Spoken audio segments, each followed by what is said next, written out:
Class, this course is about helping you find your career path in cybersecurity. I've invited today a local businessman who has a cybersecurity firm and has thoughts about how you might think about finding a job, finding a career in cybersecurity. I'd like to welcome David Shaw, who's CEO and founder of CBA, Cyber Business Analytics. David, thank you for coming. Thank you, Barbara. Appreciate it very much and enjoy working with this class today. Thank you. I'd like you to share what you've thought about in terms of the talent deficit that we're experiencing. I know that as an employer, you suffer from what I hear most businesses say. Absolutely. That you can't find people. That's right. So I'd like to help these students think about the job process and how they might find their way. Excellent. I know that just kind of a preamble to this, we are extremely interested. My stay awake issue is resourcing to the clients that we work with, the proper and those that are basically skilled and experienced in cybersecurity and in risk management, in information assurance, all the different facets of that into the workplace, so that we provide value to the client more than what they can contain internally. So I put together a short briefing that I might go ahead and provide here, and that helps explain what I just said in a little bit more detail, if I may, please. Great.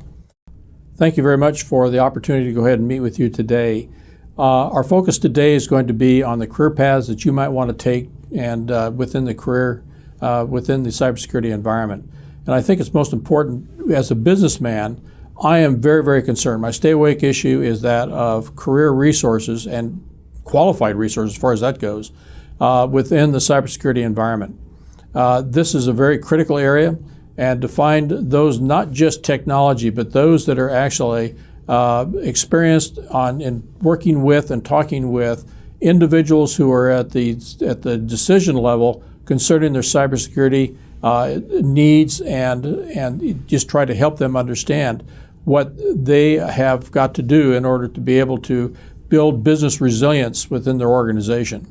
So let's start out. First of all, what do we do as a company? CBA Inc., which is Cybersecurity or Cyber Business Analytics, we offer professional consulting services for creating a business resilience in a cybersecurity environment. We specialize in many tools and controls. Primarily, we utilize a four-step process that invokes that of simulation and modeling the simulation. We look at vulnerability, threats, etc., education, a lot of different facets of the entire environment that we walk into and work with the business.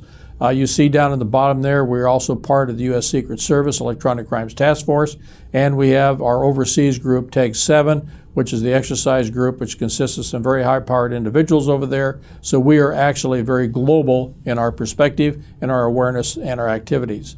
On the other side of the house, we have a technology solutions that we offer to our clients on an as-needed basis, and the Paragon CyberGuard features that we have include a lot of different facets of both network and of the cybersecurity within the organization to build a business resilience, which is our entire target at this point in time. So let's look, however, get off that and go into the demand for resources. What, in fact, is out there for you and the potential career within this arena? First of all, some statistics that I think are pretty important for you to understand. The cybersecurity business is booming. Job postings have increased by, noted here, 74% or even higher in the past 6 years, and opportunities in cybersecurity are growing faster than employees can fill them. This is absolute fact. Most positions require at least a bachelor's degree, and as a matter of fact, 84% of cybersecurity positions require not only a bachelor's degree, but also higher, plus the certifications that go along with that from a reliable institution or organization such as University of Washington that give you even further understanding and experience within the cybersecurity realm. And what's it going to pay out there? Well, quite frankly, you could pay start out at $70,000 a year. And now some of these cybersecurity individuals who are CISOs, the cyber information security officers, are now asking and demanding well over the $250,000 to $300,000 mark and getting it easily. So what's the market look like? Well, first of all, there's over 1 million cybersecurity jobs currently open. This comes from a recent calculus from Forbes. Majority are technical, they're good network, cloud security, and coders, but 20% of that 1 million are upper level management. And that means that is working with the CISO and above, the C-suite and the board, in helping them understand the demand for within their organization for better controls and features and frameworks to help them build business resilience. The market size has grown from at least, and that is the revenue source into those organizations such as ours, from 122 billion in 2016 and estimated over 200 billion in 2021. That's a lot. And that, by the way, goes in a worldwide case, and it is growing rapidly. It is outpacing just a strict IT functionality by a whole lot. So why is this? Well, our digital society, let's look at critical infrastructure, for instance. It's vast and unique, as it's stated here. Everything is interconnected. Few examples: critical manufacturing, supply chain along with that, energy, information technology, transportation systems.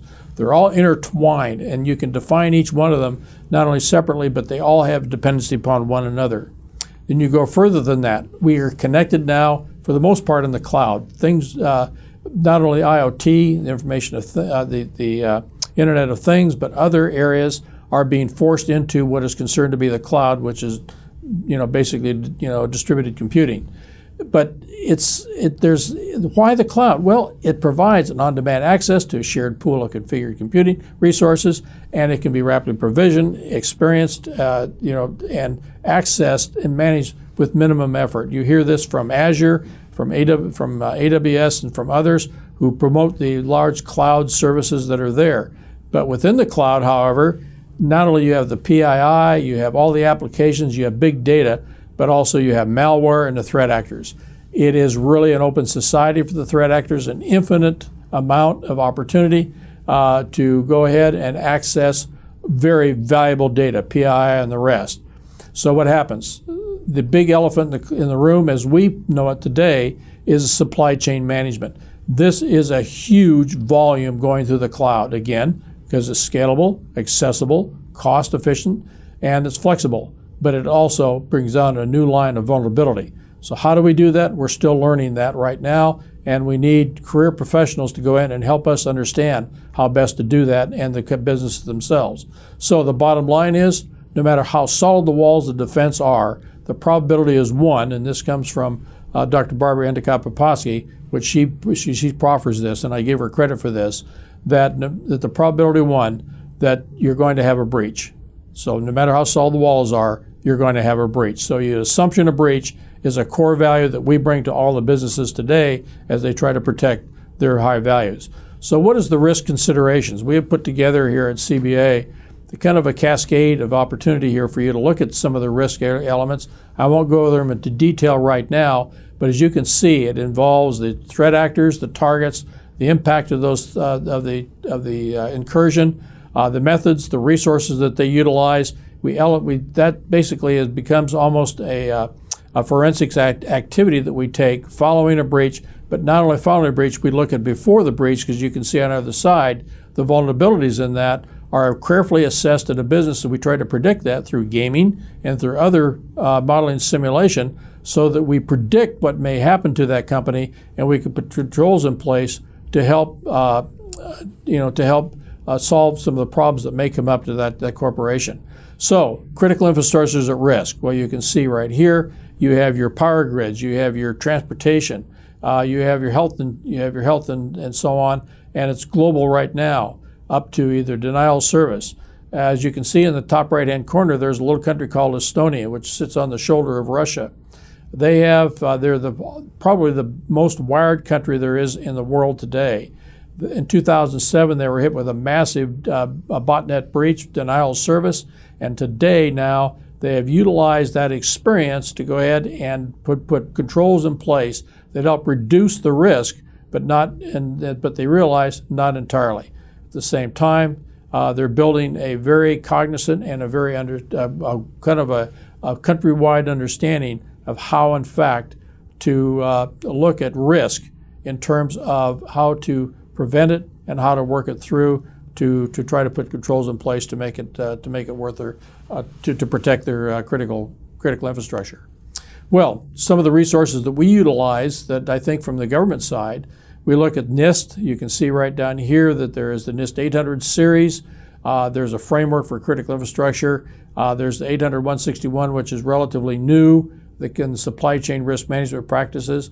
Then internationally, you have ISO, you have CANSO for the aviation community, and then there's a new World Economic Forum report that came out in 2017, which talks about the global risks. So there's a lot of different tools that we can utilize on a daily and on a broad resource to go ahead and to understand, and you need to understand, read these through, and have a very good understanding of what they provide for your own particular environment that you're working within. So what are our core requirements for cybersecurity that we try to promote? Just an enterprise, kind of a unanimous understanding throughout the entire organization of the threats of that particular organization and business. And that comes to C-suite all the way down through to including the network folks. Periodic reviews and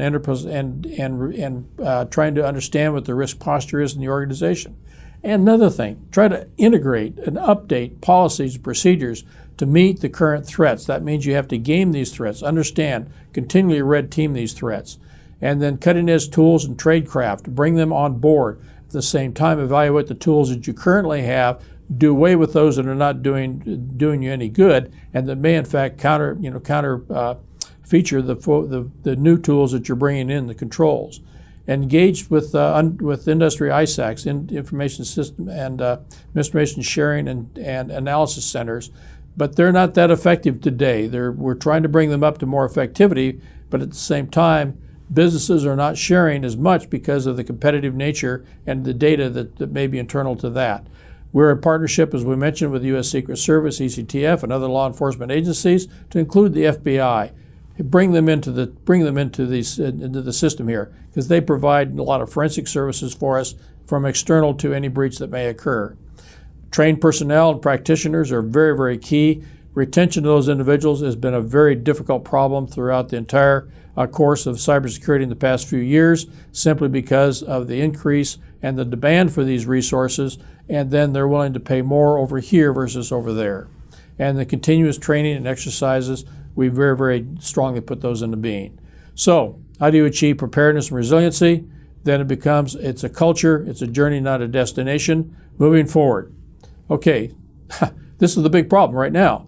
There's a need for cybersecurity professionals, but we're lagging further and further behind in resourcing them. So what are the solutions? Well, we turn to University of Washington, for instance. There is an organization called the National Initiative for Cybersecurity Education, NICE. It's developed by the National Security Workforce Framework, and I know we're a part of two of the major workforce development groups right now, both in our county and also within the state, and to provide a common understanding of the lexicon of cybersecurity work.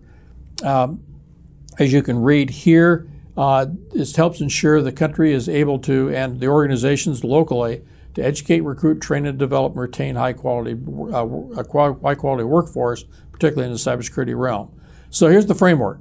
There's several different, in this case, there is 6 different blocks here we look at: operate and maintain, oversight and development, etc. You can see them here if you work through the NICE document. But what we've done, we've taken a more simplistic view. The Tier 1 is cyber technical, Tier 2 is cyber management, Tier 3 is cyber leadership. So how do we break that down? Well, first of all, operate and maintain, that's a Tier 1 type of activity. Security provision, Tier 1. You see Tier 3, oversight and development. That's right at the center. That's where your crown jewels are and the family jewels, however you want to put it. High values within the organization are at this time developed at that level. So you can see how we've broken that down, and where a majority of the activity here is within the Tier 1 realm. There's 10 cybersecurity job titles involved there. You can see what they are. Identify one perhaps with yourself. We start out at Tier 1 and we grow up through Tier 3. That's the best way to do it, to advance yourself so that you have an understanding of all different facets of where we're going. Some industrial verticals for all tiers. Aerospace and defense, huge right now, particularly with the enabled systems. And defense itself now, because the cyber war is looming, and I won't go into that in more detail right now, but cyber warfare is in fact becoming now, what used to be shunned, now is becoming a byword, and it's utilized both in a counterintelligence and an intelligence standpoint.